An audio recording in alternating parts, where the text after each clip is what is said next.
So, I don't know if you guys have been, but we are working with the Kava Bar in Hickory, and they have one in Conover and Morganton. You guys haven't checked that out yet? I've strolled through there once. I have yet to see it, but I've heard it's phenomenal. It's really awesome. I actually quite enjoyed it. The people there are really nice, and they got Kratom Aid, which is like Kratom mixed with water, mixed with a little bottle. Boom, you're ready to go. And it's different flavors. It does different stuff for you. It's like a natural, way to heal yourself.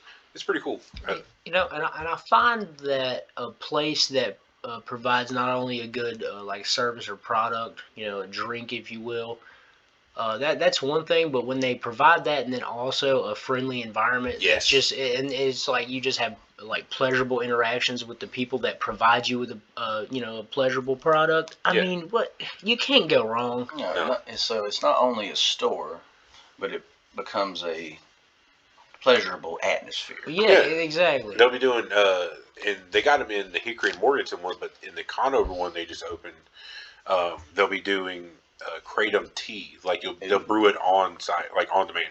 Nice. You're just going to get your little cup of Kratom tea, and it'll make you feel whatever Kratom can do for you. Fix your head, man. Yeah, it'll fix your head for you. It's more or less herbal remedies and stuff. It's really, really sweet. Like I walked in there, they have tubs of this stuff on the wall. And different flavors. Do they have mushrooms? I don't think they have anything as far as mushrooms, at least right now, at least from what I saw. But definitely the Kratom Aid, the Kratom tea, when that comes in, I'm going to be going up there and checking that out for sure. But it's something local, something cool, something everybody should definitely support. Check it out if that's your thing. Again, you can find them in Hickory, Morganton, and now Conover, and that's the Kava Bar. So Kava Bar. The Kava Bar. Go check them out and get you a little drink. All right, what's up, everybody? Welcome back to another new episode of the Last Wave Podcast. If you're new here, we deal with topics like ghosts, UFOs, cryptids, conspiracies, and so much more. Pretty much everything under the paranormal and weird umbrella. Today, I'm joined once again by my pretty much full-time co-host at this point. We got Brando and Buster. Yo, what's up? So we're here today. We're going to go over a really fun topic that we all have like a little bit of different inputs for. So today we're going to go over just shamanism, just broadly. And this is going to be more of spiritualistic stuff, more nature-based, just normal, from the basis of nature and, Mother Earth, that kind of shamanism.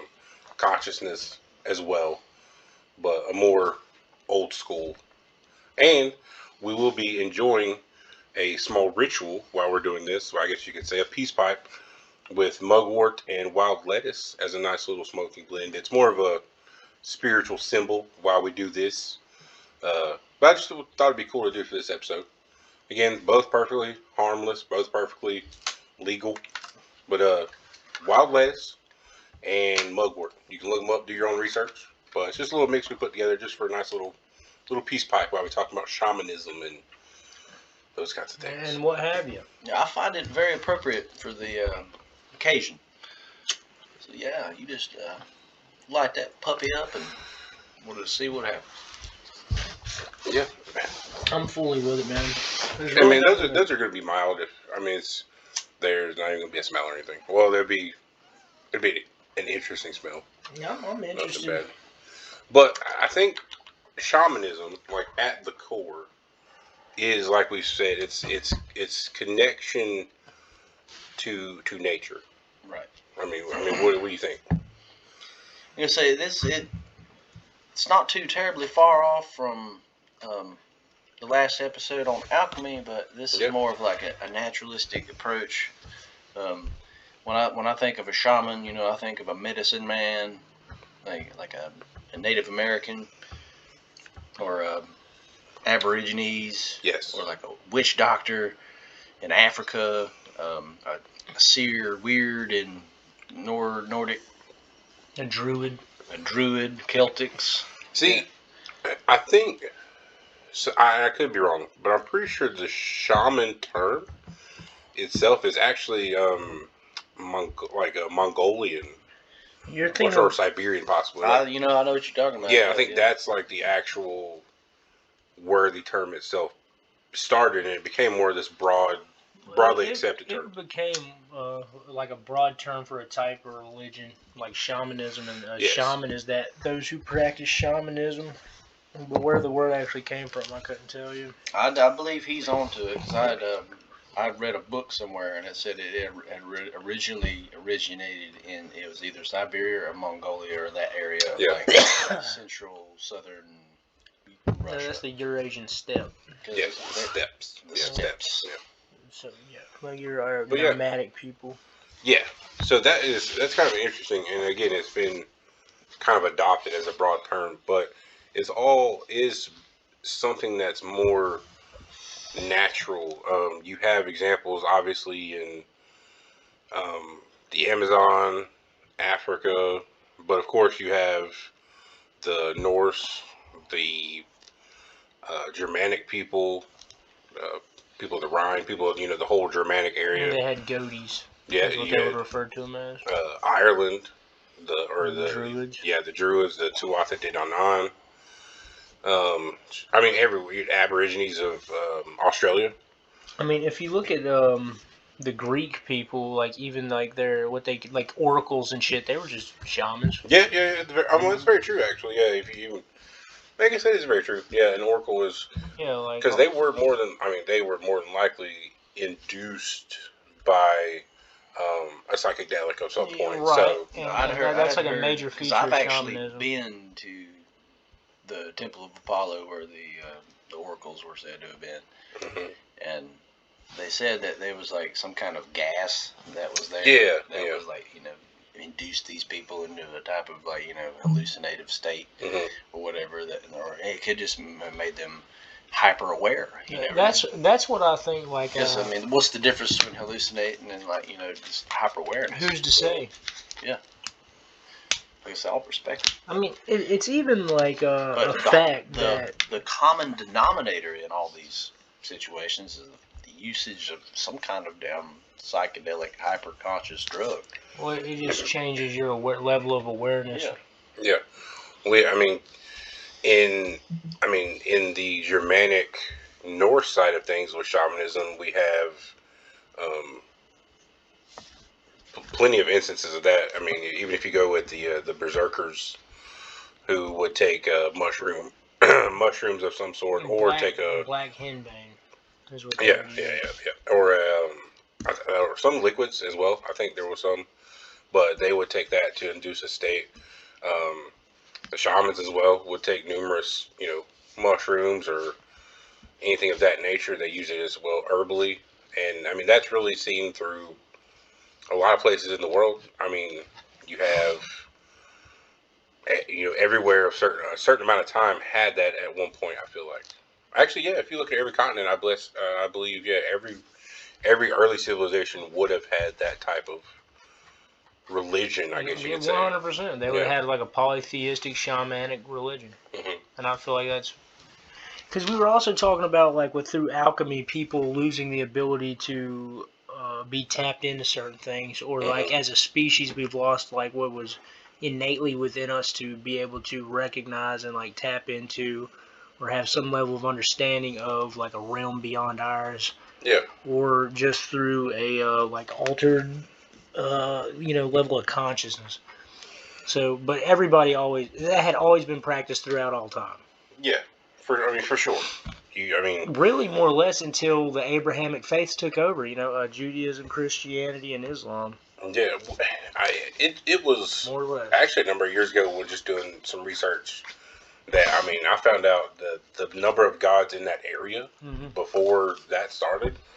I think it was the Israelites, or not Israel, people at that time frame. It was like a list of like 40, 50 gods. I'm like, I had no idea. A whole pantheon. Yeah, it was massive. they had rain, war, cloud. Pretty much one for everything. It was crazy. So there's these things called the Holy Sacrament, right? Which, in the biblical terms, there was the manna, feasting on the manna. Okay. And I can't remember the etymology on which direction this goes in, but somehow or another they translate to little gods, and they're talking about psychedelic mushrooms.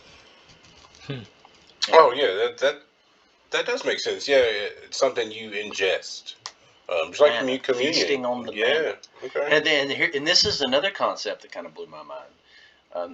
Everybody's like, "Oh, magic's not real. Magic's not real." I was like, "Okay, here's an idea. What if magic is real, but we just have run out of manna?" Oh, yeah.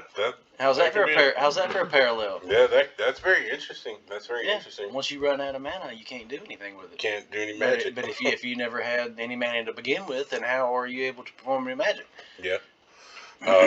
For those of you who don't get our reference, we're referencing a card game, and we'll move on.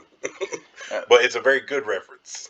I think it's a little bit more broad of a whatever reference MP you're using or Yeah. visualizing. That's what if we never did have any to begin with, so we are just not aware that we could to begin with. We've lost our pixie dust. Lost the connection. Yeah, I mean, that makes sense. I mean, I think a lot of us, at least a lot of us in a way, have. I mean, I think that connection. That's why we have the new term for that would be like the NPC. You know, like we joke about that and that term, like non-player character, someone who's just going through life and just zoned out and is just there. And it's weird that we see that now more than ever. You know, like people just don't want to. People just aren't there. You know, they're just, whether they're distracted or not, they've lost the connection. Mm-hmm. They said the biggest problem with people nowadays is they have severed the connection with the spirit. And through, like we say all the time, through some sort of design, I'm sure. Oh yeah. Yeah, of course. Because, like I say, if you don't know where you are or who you are or where you've been, then you could never possibly understand where you're going. Right. I mean, that's what shamanism at its core is.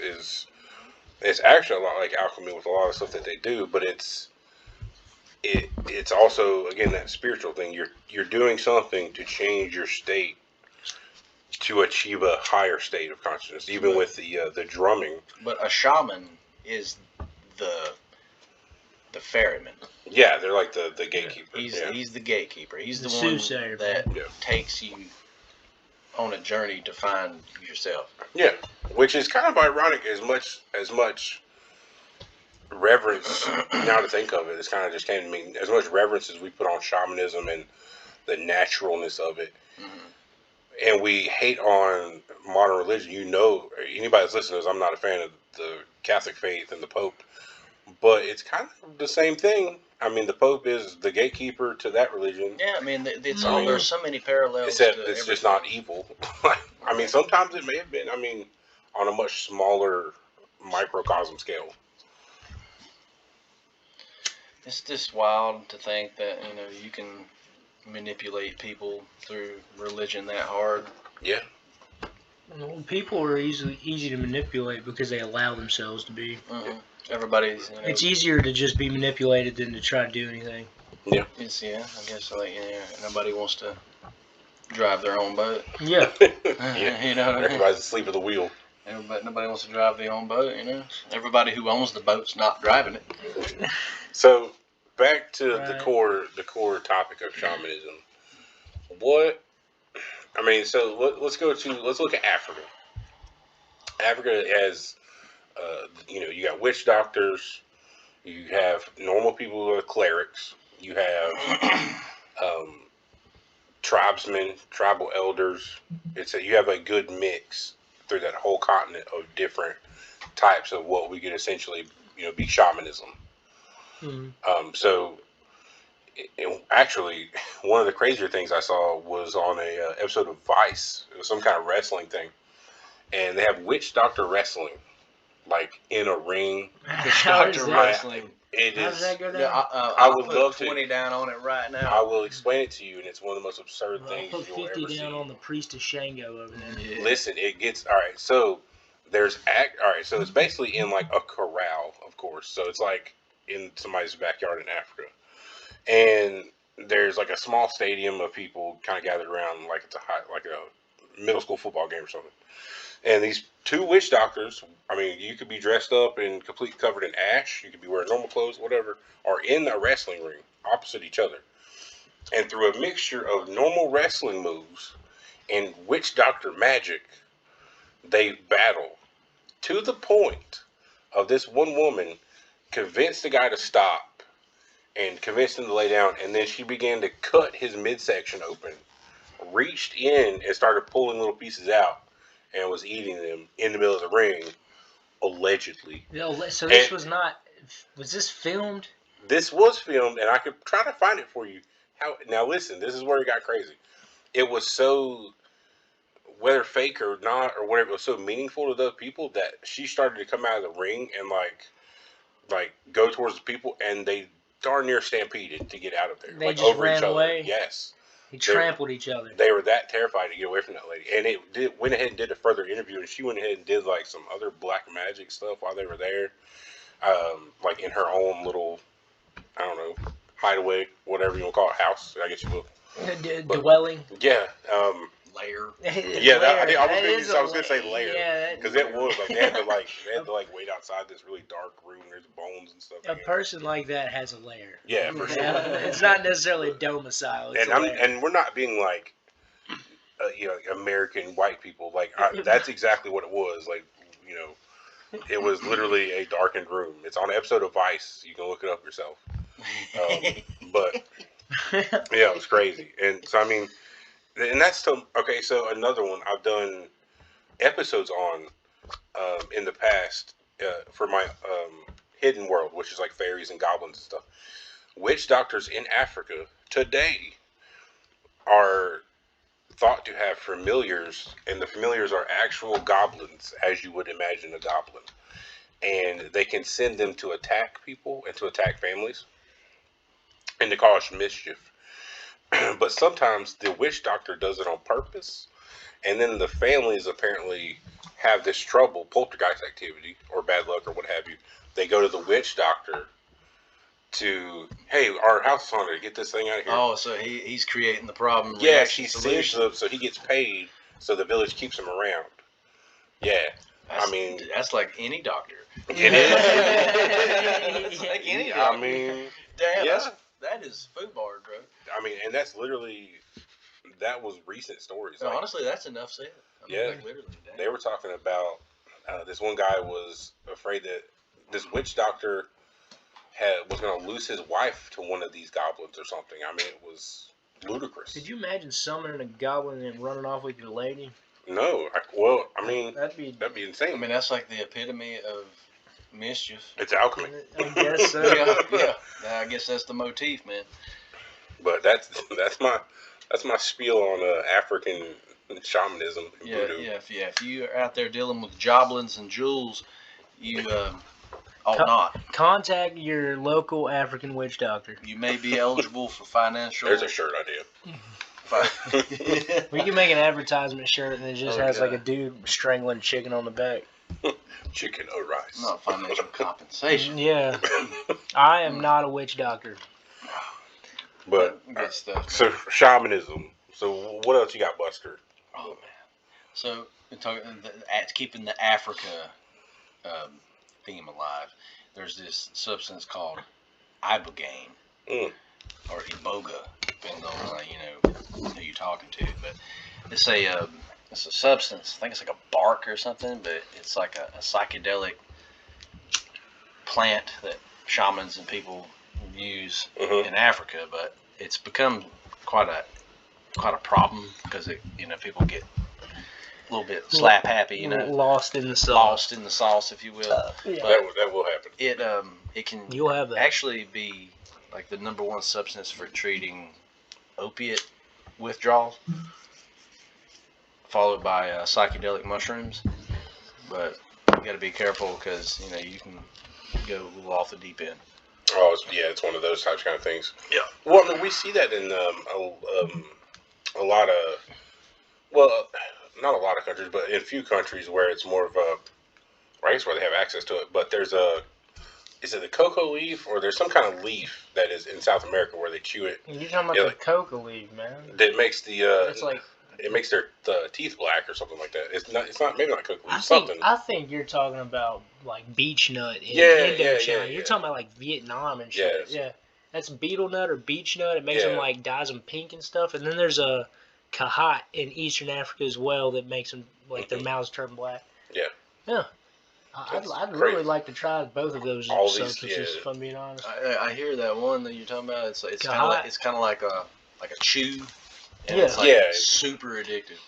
And then people go crazy for it. Yeah. Super addictive. And I'm pretty sure, like they're like African warlords and stuff. They would make this stuff called the brown, and it was always just like a mix of different drugs. But I think one of them was like the psychedelic, like one of those, or like kahat mixed with cocaine, and then like whipped into a paste and smeared into cuts in their foreheads. That's hardcore. Which would like make them trip and be addicted to drugs and fight. That's insane. Which is that sounds like some black magic right there. I mean, that straight up might have been it. Yeah. I mean, that's alchemy. That might have been dark. That might have been cooked up by a shaman. Yeah, it probably. Rub this in the foreheads of all them 12-year-olds. Pharmakia without being processed through a machine, you know. Yeah. Yep. Yeah, pretty much. Remember, pharmakia is the snake bite, man. It's the devil. It's awful. All right, so shamanism. What else we got? See, well, that was a pretty decent little smoke sesh. What is that supposed to do exactly? So, well, again, this is not medical advice or anything. Mugwort is more of a, and you can do your own research for anybody that's listening, but it's more of like a spiritual thing. Mugwort has to do with Odin. It's one of like the plants that he gave us, I believe. It's something to do with Odin, and then the wild lettuce is supposed to be a mild pain reliever. That's it. It help you get into that state, you know. Yeah, you just have I'm to not relax. sure if it's working on me, man. Well, it's probably not. Good Lord. But yeah, so shamanism is a very interesting topic because it's all around the world. It's one of those things that is unanimous across. It's like the temples.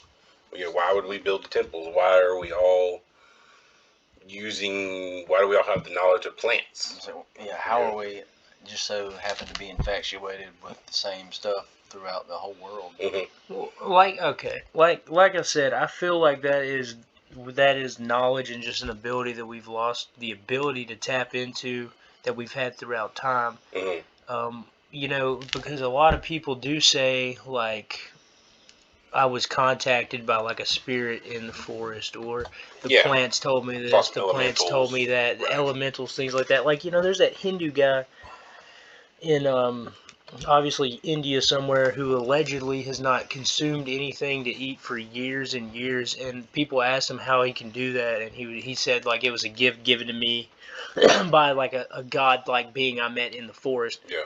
So I feel like people who like photosynthesize. Something, I don't know, man. But something tells me he don't smell too good neither. But that's beside the point. And like things with like combo. Combo is the venom of a giant waxy monkey tree frog, and it's very poisonous. Like if you come into contact with it or it gets in your body, you ingest it somehow, you're gonna die. Like you're gonna go into anaphylactic shock, and it's gonna be a miserable death. But people learned how to apply that as a medicine, so they basically rub it into burns, like burn wounds, and then that allows people to take it through the skin, and then it's supposed to like clean off your pineal gland and like reset a lot of things with you and almost like recalibrate your body. And you know, people learned how to use that medicine through shamanic practice. Like they learned how to use that through like an ayahuasca vision. Yeah. Like a guy was doing ayahuasca, and the plants told him like, hey, that's also a medicine you should be using as well. Yeah. Because it was killing people before then, and then they found out how to use it through a plant. Yeah. Well, I mean, you can't expect malpractice to work every time. You know? Right. So basically, what I feel like shamanism, like on the whole, is like being able to like raise your level of consciousness and your level of awareness to observe the things that are already present and around us within nature, things that we overlook or we don't believe or we think it's you know, not as palpable. And I think like through the higher level of consciousness, it enables you to like just see what's already there. Like there's already like proof that even psilocybin connects parts of your brains that were not necessarily connected. Yeah. The patterns you see when you're, like, for lack of a better term, tripping balls, like under the influence of psychedelic drugs, you basically see the pattern in the frequency that is just around you, that's like in the air. So it's obvious it raises your awareness. Yeah. You become aware of these fields, the mental, the logical, the etheric planes, the astral planes. They become visible to the naked eye. Right. And I think that even saying it, like, people can call it tripping, right? Like, oh, he's tripping out. I think that's kind of a negative connotation on what's really going on. Yeah, I mean, and that's again by design. But that's what I was about to say, by design. I think that you're far more tapped into what is more so reality than we've come to believe, than what we're led to believe. Yeah, like I've heard the saying that we've become so alienated with our own soul that once we're able to see it for what it really is, we think it's from another world. Right. Well, so on the interesting point to seeing weird things, when I did a scrying session with the format of what Nostradamus supposedly did, you, after looking at it for so long, you look at a certain angle with your eyes tilted and your head back or whatever.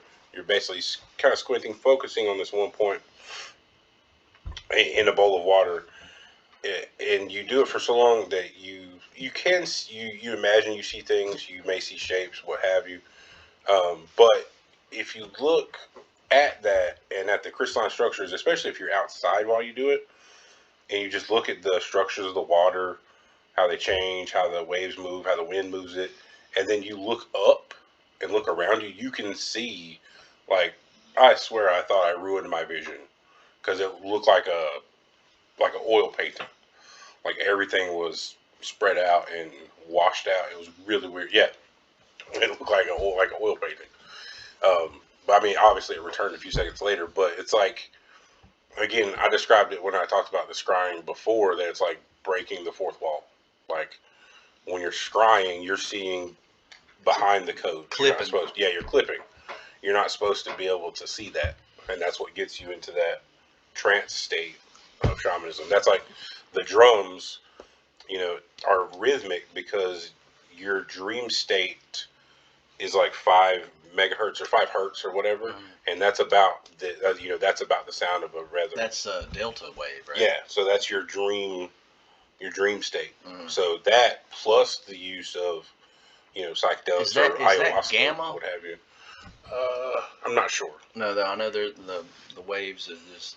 Yeah, it's more than likely is because it's your dream state, your delta inner waves, doing all that. But another interesting thing, that book we were talking about with the consistencies and all that shenanigans that I found by accident, it tells you, again, it's framed as a narrative, like a story, but it talks about how to see auras, and it says what you do is you hold your hand. You have to do it outside. You hold your hand against a backdrop of a certain color.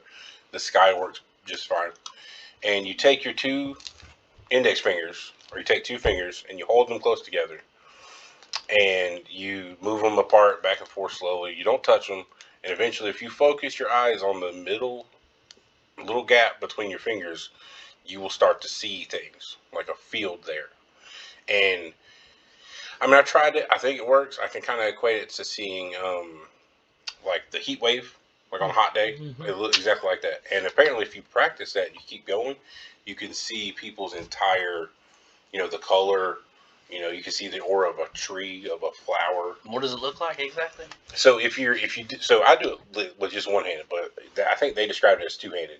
If you just pull your index fingers together and back and forth, and you focus your eyes on the middle part between them, you will start to see, it'll start to look blurry, but you'll notice it's not blurry. You're starting to see an interaction between them that's more like the heat waves coming off of a car, like in the hot sun. That's fucking weird. Yeah, and if you just practice that, apparently you'll eventually be able to see, like, the whole, like, if you look at someone there, you'll see just a distortion, like a double, almost. Like when you say, I'm painting the painting the spotlight or painting the spot on the wall behind you. Yeah. Yeah. Yeah, it's yeah. I don't know. That's what the book said. I thought it kind of worked. I don't know. Maybe it was kind of cool. It's kind of an interesting That thing. sounds pretty gnarly, dude. But again, they described it as like they were in this beautiful place in like in Costa Rica or the Amazon or somewhere, and it was in a garden, and they described it very beautifully because they wanted people to realize that there is beauty and that there's life and things in plants and in nature and stuff. So again, it's got to be like a fable or so. It's something. It's more important than just a book. I feel like because it never was just a book. Yeah, because it wasn't like, oh man, if you just only try this, it would work. No, it was like you do this and you do this and you see this and this is where it works. It's a message. Yeah, it wasn't like a narrative part. It was like a how-to. We'll start seeing it in everybody's auras. It's a message. Yeah. I feel strongly that mine would be purple. Purple. I feel like that's It's very possible. on the nose. If we work on it, either you guys will need glasses because I already got glasses, or we'll see auras. Either way, I have some. don't take anything we say as medical advice. I am don't not cross your a eyes witch for doctor. your time. Purely academic, I assure you. Man, I'd really like to actually start that's a no practicing meditation with like a chant as well, like a vibrational chant. I'd like to add that into my practice. I think that's good. Well, because they say that the actually it's ironic. Right. That's also that 5. Right. Yeah, it's just vibrating you and your surroundings at that frequency. But it's also OHM, and how do you measure electrical In ohms. and ohms? Yeah. So I'm like, that's Kind of great. ironic, how extremely. everything is paralleled and written up and painted just to be ever so slight. Just like it was meant to happen. Yeah. Just like it was meant to be. Like I say, the great unveiling is realizing this was just a big play, and we're waiting for the punchline. Bing. We're gonna get copyrighted for that. that was too good. That was probably somebody's commercial. Hey, wouldn't that suck if we really got this ball rolling and then like him copyright for just humming. just humming some BS he made up and then he got us for copyright. So I did. I remember hearing one time something that somebody's singing was so good they asked them not to sing like on their channel because they would get copyright. Like, don't copy that song. Don't sing that. It's too good. Yeah. It's too right. It's too righteous. It's too righteous, brother. So I think shamanism is in a way, just like we discussed on the last episode, a way to connect. But it's not. You can't be a shaman unless you're carrying a torch for others. Yes, I think that's the point. You don't want to be you don't want to be the gatekeeper. You want to be there to open the door. You want to be the torch. You want to be the ferryman. The ferryman. Yeah, that's a good one. The Sherpa. Yeah, the Sherpa. Yeah. I like that. The Sherpa. Because it's a mountain. You take them up the mountain of enlightenment. Yeah, I like that. That's pretty good. So, man, I honestly would like to start diving into more shamanic practices. I feel like it would be beneficial. I got some books. Yeah, we got books. I mean, I'd like to also take some trips and go and see some people in there. Find a real medicine man. Truly. And, sit down and figure it out. So Dr. Stephen Greer, I don't know if you know who he is. Mm-hmm. He does Close Encounters of the Fifth Kind. He's an astrophysicist. He's something very, he's very well known. Who is this guy? He knows a lot of like unacknowledged stuff, like Secret Space Force. The guy with the glasses. Sure. Yeah.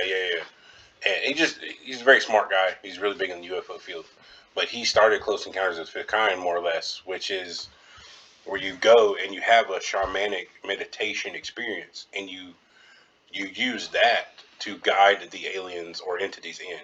There's a thing on Amazon that's really interesting, Amazon video.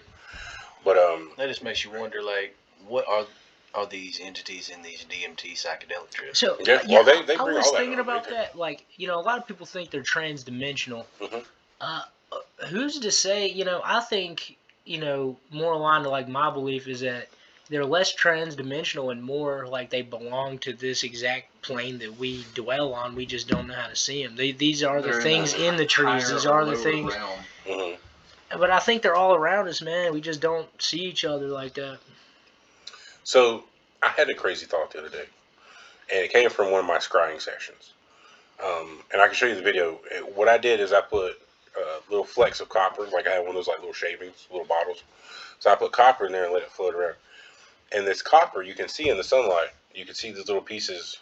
I guess they're magnet, would go toward, and they would float towards each other and connect, and they would just gather, and they'd float around this little bowl. And if you looked at it in the sunlight, the outer edges of right where that was, it was like a displacement, like in the water, and that displacement was like going all kinds of rainbow colors and all kinds of directions. It was just the sunlight interacting with it. This copper's displacement of water. What if our aura is our displacement in this field or in this plane?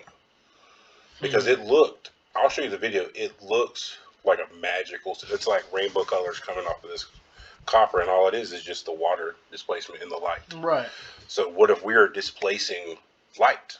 Well, And that's all what our aura is in this field. No, are you familiar? Did you see that video I sent you the other night about the different types of rock, the anthropic and anthropic rocks, anthropic, and well, I say basically it was talking about how in Revelations it talked about what stones would make up New Jerusalem, and it's like every single one of these different rock layers was and the anthropic rocks, which depending on the way you look through it in pure light, depends on what it looks like. So it's like you take one, you look at it like this way, and the grid's like this with light, and then you take another one, and the grid's like that, completely perpendicular. Yeah. It's it makes it even more marvelous. Like we're only seeing like a fraction of the spectrum of the color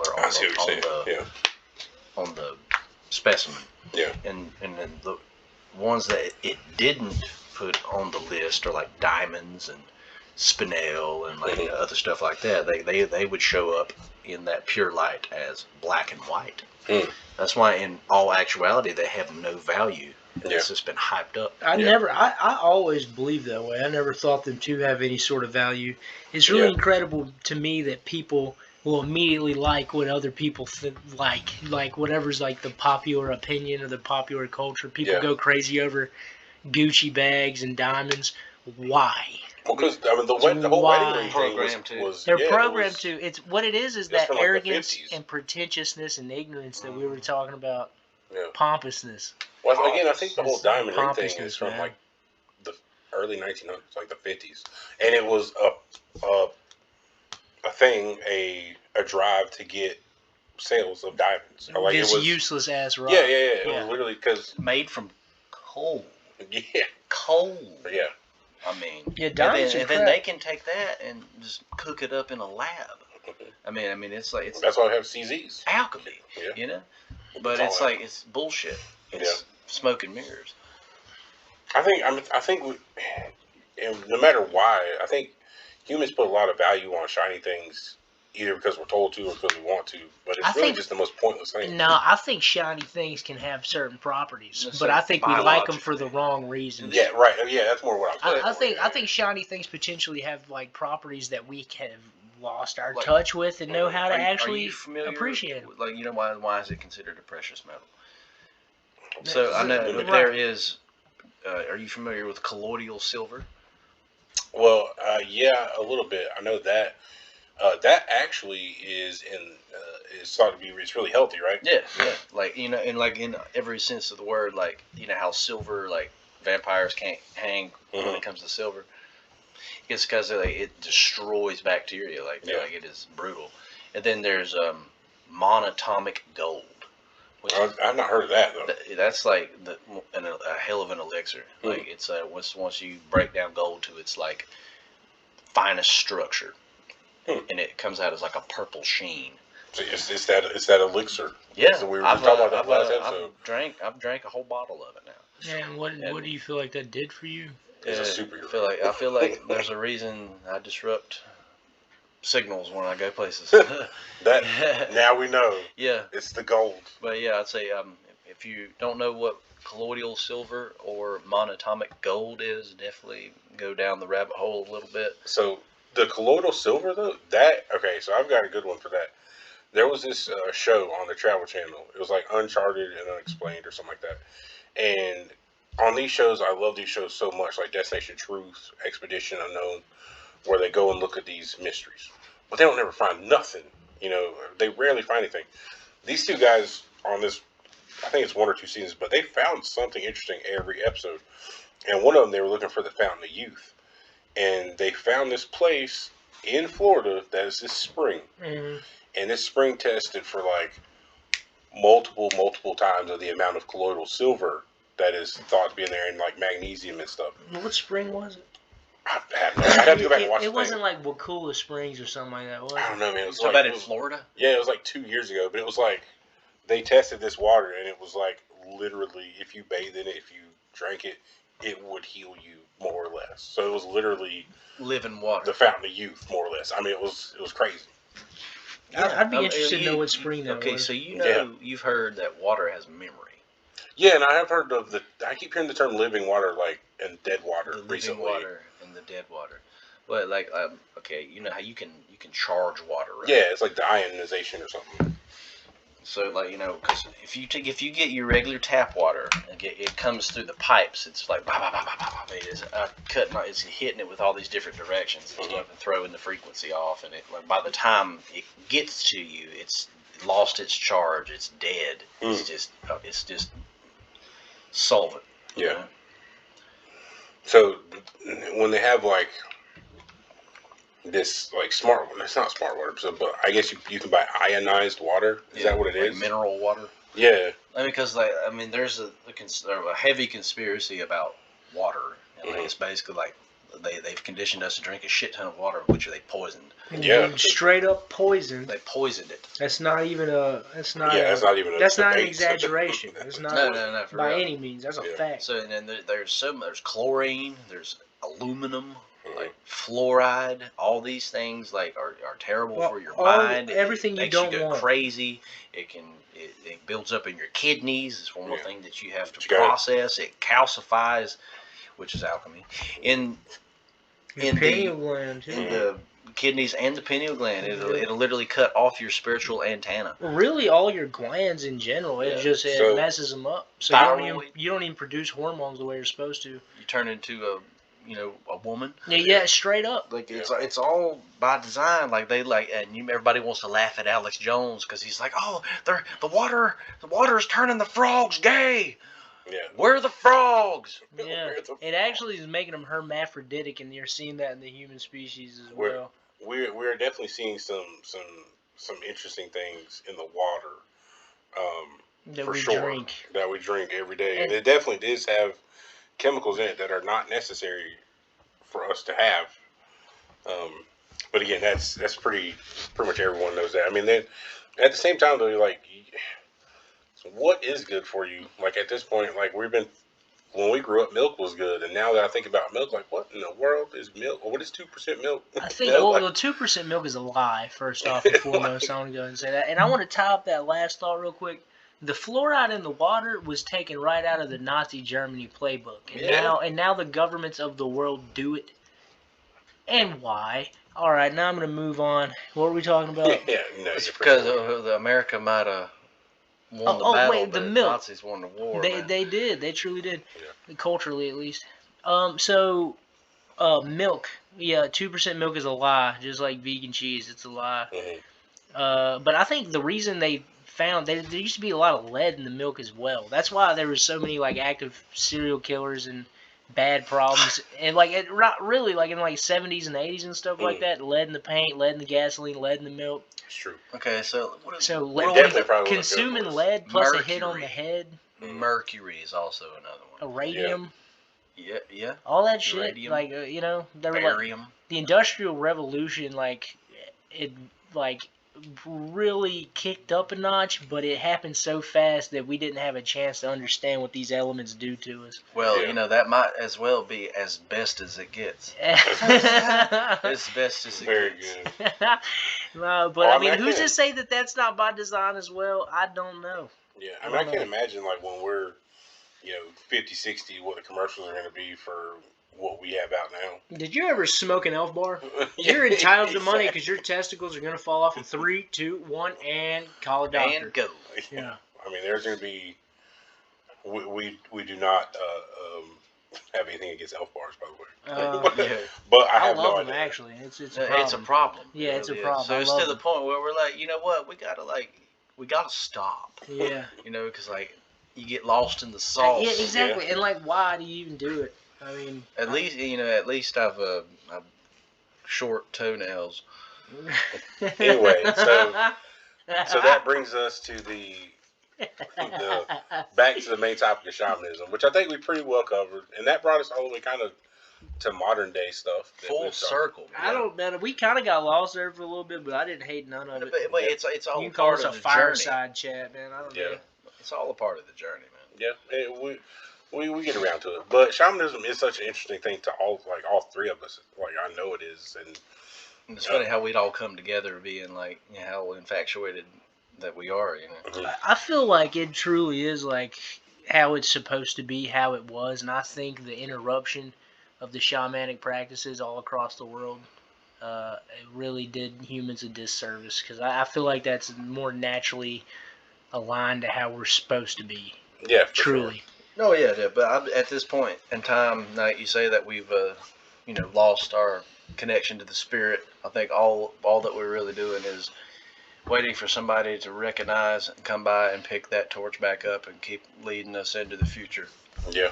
Yeah, I think it's lost but not totally severed. We just got to find it. It just takes that 1%. It's not lost. To flip the mixture. Like, it just needs to be picked back up. Gotta be the light. The flow. That's what our intro is. It's the be the light in the darkness thing. Yeah. I would like to talk more about like vortexes and ley lines and stuff as well. I think maybe we should like actually make a point to do some research and come back and talk about that. Yeah, we'll do that. Well, that is perfect because it is getting later in the day and it's later in the episode. We've had a great time, and first off, again, I want to say thank you for listening, and we hope you are having a good day. Take 5 minutes for yourself today. Take a breath. Everything's going to be all right. Take two. Take whatever you need. And if you need to, give one to your buddy. Yeah. Yeah, don't be afraid to say. Don't be hoarding them breaths. Don't be afraid to check on your people. You know, you never know. No, you carry the torch. Yeah, now we're passing it. There's your torch for the day. You know, there's a relay, y'all. Yeah, it's a relay race. We got to keep going. But that's it for today. We'll catch you on the next episode from me and Buster and Brando here. Peace. Peace out. We'll catch you next time.